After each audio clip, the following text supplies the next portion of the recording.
Hello and welcome to another episode of Wednesdays with W. This is episode number 38, and in keeping with the trend, I'm trying to get people in the fraternity of cricket with different skill set and of different domains. In today's episode, I'm going to host Sundaram Ravi, a former ICC panel umpire, and of course, he was a contemporary in our junior days of cricket. He's gone on to carve a niche for himself, and of late, he's been helping the umpires of the BCCI panel to improve upon their skill sets and also guide them in the hope that they'll all go on to make it to the ICC Elite panel in the future. It's my pleasure to present to you Sundaram Ravi, who's been an ICC panel umpire and who's acquitted himself extraordinarily well. But much before that, he was my contemporary. We all played a lot of cricket during our school days for and against each other. And he was a very competitive cricketer, but more pragmatic than I was because he chose his career path in a different manner very soon in his life. Welcome, Ravi. All well? Thanks, Raman. All good, all good. Thank you. Okay, now let's go back to your early days as a cricketer. Yes, you enjoyed the game, you played the game. At what stage did you feel that, yes, I've played this game, I've enjoyed this game, it's time to branch out? Um, See, I started playing this game at a very young age. As you mentioned in your opening remark, that played schools, college cricket, universities, and senior division cricket. And after a certain stage where I came to know that, okay, I cannot make it big as a player. And I could not leave this game because I started at a very young age. I wanted to somehow keep in touch with the game.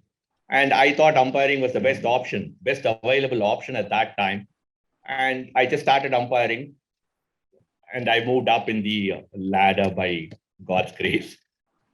But how difficult was it to balance your career because you are working in the Reserve Bank of India and also your cricketing activities and involvement? Um, I was not a professional cricketer. We used to play only a league cricket during weekends when we started playing league matches. When it was only 1 day game and it became a 2 day game, then it was changed to a 3 day format. So, yes, initially I could not officiate the senior division league matches because I was actively playing. Once a Reserve Bank team was relegated from the senior division to the lower division, second, third. Then I started focusing on my umpiring more, and I got more opportunities as an umpire at the senior division level. Then I started umpiring Buchi Babu. Then I became a BCCI panel umpire, started umpiring Ranji Trophy, and just progressed from there. Okay, this is something that you would have come across. You can't say you did not. What kind of resistance levels did you find the cricketer getting into umpiring? There would have been some resistance there. Uh, can you be more specific about the question? No, because generally in those days there was not this kind of encouragement given to former cricketers turning into umpires. There were Okay. guys who were passionate who became umpires by writing exams. So a bit of insecurity would have met with some resistance about cricketers getting in. Not really. Actually, my pathway was very clear, and there was no hurdle as such. Because we were just umpiring league matches in Chennai to start with, then moved on to BCCI. And at BCCI level at that time also we had a lot of past cricketers who took up to umpiring. So there was no hurdle as such. There was no roadblock as such.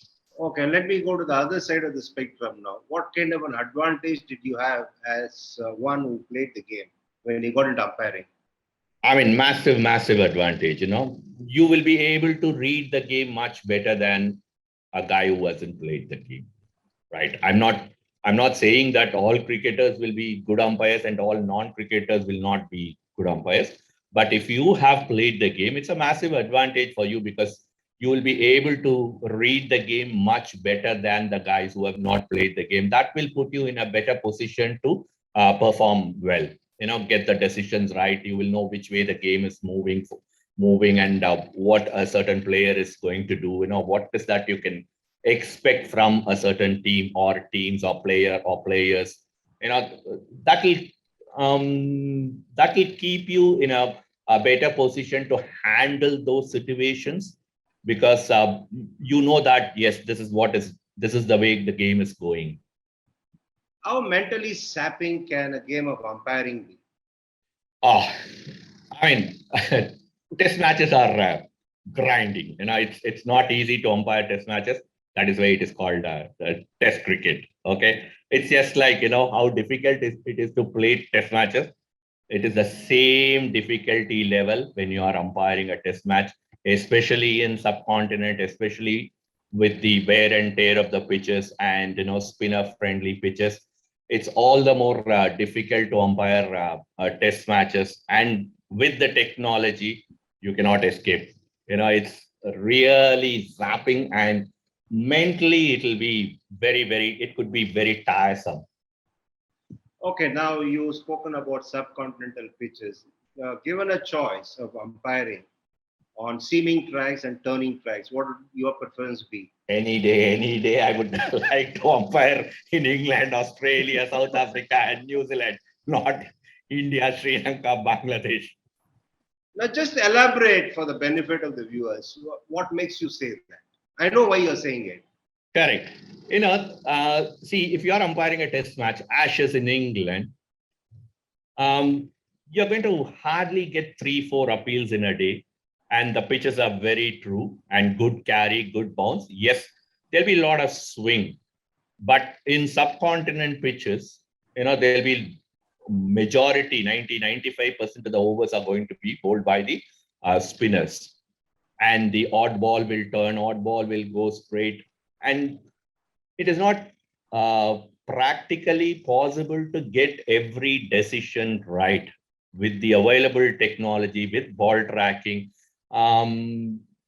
It's not easy to get every decision right. And once you get a couple of decisions wrong early in a test match, that can put you off, and your confidence can be slightly low for that test match, and it will become a very, very long test match. 15 sessions, you can understand, it becomes very tough. Whereas in England, the appeals are very less, and the pitches are very true. England or Australia or New Zealand, South Africa. Yes, you need to take into consideration the swing, and in Australia and South Africa, the bounce. Otherwise, it's much more easier to umpire in those places than in subcontinent. Okay, presume that there is no DRS, there's no technology involved. Real time, you'll have to take decisions. What is the toughest decision for an umpire? Is it the leg before, no ball, or run out, or stumping? Every decision is tough. No decision is easy. If it is that easy, then everybody would have become an elite panel umpire, isn't it? Why do we have only 12 elite panel umpires, and each test playing nation has only 4 umpires on their international panel? No decision is easy. But see, if you take a game of cricket, a test match, 75-80% of the appeals are for LBWs. Okay, so the LBWs are the toughest ones to judge. Yes, no balls, now that we use technology for auto no ball. Earlier, when we were not using technology for auto no ball, yes, we used to miss a few no balls, but that was only 1% of the game. Okay, it did not affect much, whereas getting the LBW right is very important, and that's the very tough decision to get it right all the time. Now again, we talk about working in partnership, team game, teamwork.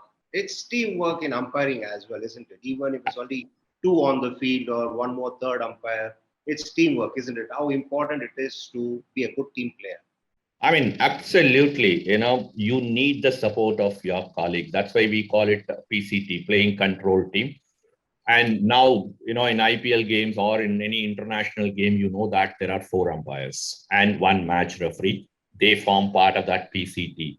And when someone is having a tough day, an off day or a bad day on the field, the whole team will rally around him and support him and give him confidence so that he goes to the next day or next match of the series in a better frame of mind to perform better. It's absolutely paramount for the team to rally around, support, and encourage your colleague.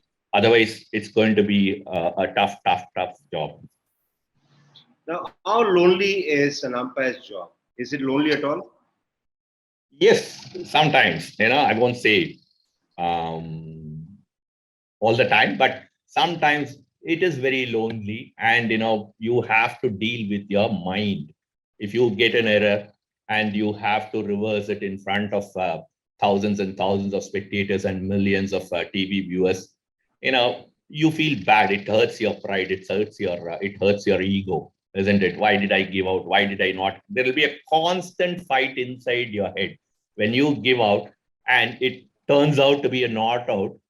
Then your mind starts fighting, your left brain and right brain, it starts fighting. Why did you give out?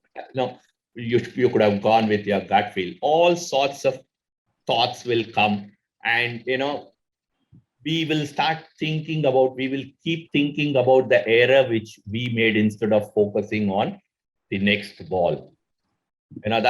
That is where you need to stay strong. Okay, I'm not going to think about what has happened. I'm just going to focus on the next ball. I can revisit this error after this game and learn from that error and move on. That is where you need the support of, firstly, you should be mentally strong. And secondly, you need the support of the other umpires and match referee, who can give you confidence that, okay, it has happened. You can't do anything about it. You can't go back. It's not a computer where it's all control delete whatever it is, all control delete. No, it has happened, and every umpire will make mistakes. There is no umpire in the world who can say that I've never made a mistake. See, umpiring is a profession where mistakes will happen. It is bound to happen. Okay, and people will talk about those errors. Players will talk about those mistakes, but you need to stay strong. You need to move away from that, learn from that error and move away from it, and try to perform or not to repeat the same error. Yes, one odd error, 150-50 decision is fine. And once you are established as a good umpire, the players also understand that, yes, okay, this odd error is going to occur. That is why we have technology to fix those errors, isn't it? In all, 113 international appearances across formats, 33 test matches, 48 ODIs, 7 women internationals, and the remaining being the T20Is. You think you could have notched up a lot more numbers than that? Yes and no. Again, it's a very tough question. We are always wise after the event, so to say. If I have to go back and umpire again, maybe I would have done 70, 80 test matches and 100 ODIs. What all I did, which I should not have done at that point in time, now I realize. Okay, that is the very reason why I have started training umpires now, because I know, I've walked that path, and I want to tell my umpires that do this, don't do this. Okay, this is what happened to me. A lot of things happened which I cannot tell you. Yeah, Ravi, confidence is very important for an umpire, isn't it? absolutely. Once you lose confidence, what will happen is you will start guessing. Okay, once you start guessing, then more often than not, your decisions might be wrong.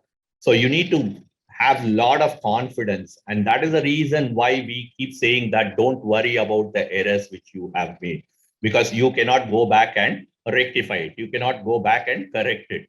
See, just forget it and watch the next ball. The next ball is we keep telling ourselves that next ball is the most important ball. Next ball is the most important ball. Focus on the next ball. Okay, stay strong, make the decision. Go with your gut feel. That's what every umpire will be telling to himself.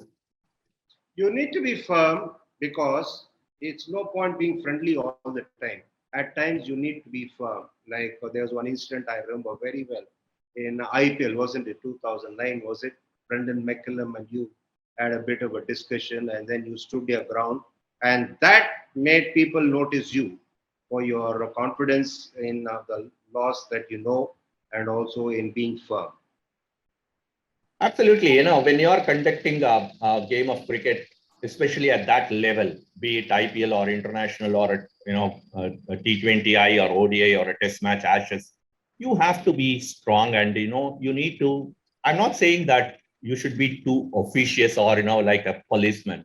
No, but you should be having a cordial relationship with the players, captains, coaches, and other stakeholders. At the same time, when they are about to cross the line, you have to be firm and tell them that I'm sorry, this is not on, and you need to tell them that if you do this, these are all the consequences which you might have to face. I've always been very firm. Sometimes over firm, I can say, but it worked for me. It worked for me. It's better to be a firm than, if you are a soft umpire, I don't think even the players will respect you. When you're firm, the players may not like you at that point in time when the game is happening, because you're stopping them from doing something. But after the game, they will realize that, okay, this guy is a strong umpire. He's a hard nut to crack. We can't do anything with this guy. You have played the game um, at the highest level. Every player, does that. He will try to put pressure on the umpires, the captains, the players, the coaches, or the support staff. They always try to push the boundary, isn't it? See, that is where we need to stay strong, stay firm, and conduct the match within the framework of. I'm not saying that we cannot conduct the match according to the letter of the law, but within the boundaries, within the guidelines, within the framework, we need to have a smooth conduct, isn't it? Decision making is another important attribute when you're umpiring. Have there been any occasion or occasions where you felt you are dithering, you are indecisive? I mean, it happens sometimes, you know, oh, should I give this one out? Should I not give this one out? Should I do this? Should I not do this? As I earlier mentioned in the chat, that sometimes, is it going down? Is it hitting leg stump? Especially, after we have started playing with this ball tracking technology, the margin for error for an umpire is millimeters. It's just millimeters. Sometimes, you get it right. Sometimes, you get it wrong. Yes, we all have that, the mind, it will keep shifting from this side to that side. Give this one out. Don't give this one out. So you need to go with your gut feel and, stay strong and make the decision by going with your gut, which will invariably, you will be making the right decision. Most of the occasions, I would say, yes, it's not that you're going to get every decision right. There will be errors, there will be mistakes, you can't help it. But, as an umpire, you are expected to give some consistent high performances. That is what the players expect. The players also know that errors will happen. Okay, that is the reason why we have technology. Otherwise, what's the point in having technology, isn't it? We all know, just like how the players make mistakes on the field of play, the umpires also make mistakes. And imagine, how can we compete with, in IPL, I think there are about 35, 36 cameras. How can you compete with 36 cameras? Is it humanly possible? It is not. And the frame rates of each camera is, the ultra slow mo camera is 1000 frames per second. The hockey camera frame rate is 340 frames per second. Whereas with your naked eye, you can't get everything right. And with the crowd noise, sometimes you will not hear the chord begins, the faint nicks, the bad pads. Sometimes when they see it in slow motion, the viewers will think that, oh, it was a massive edge. But they don't realize the fact that the ball was bowled at 140 kilometers per hour, and the time for an umpire is fraction of a second, fraction of a second. Technology is gradually coming into play a lot more than it was before. Is there a feeling among umpires that it might, at some point in time, almost minimize the role of an umpire? Um, I mean, now at the highest level, there is a fear factor that the technology might take over completely. I don't know whether it is good for the game or not good for the game. Only time will tell. Now that we have started using the technology, see, when the technology was used for the first time in early 90s, it was used only for run out and stumping line calls. Slowly, we started using it for run out, stumping, bold. Okay. Then we followed it with hot decisions. Then we followed it up with DRS. Now we are checking the no balls. If you take IPL, we have started checking everything. There is not a single decision of an umpire which cannot be checked in this IPL, isn't it? I mean, do the players want it that way, or do they want the human element also to be involved in the game? That is for the administrators and players to take a call. Yeah, that marks the end of part one. We'll talk a lot more about the career path and also how is it that people get to top level as far as umpiring is concerned in part two. Stay with us. Don't go anywhere.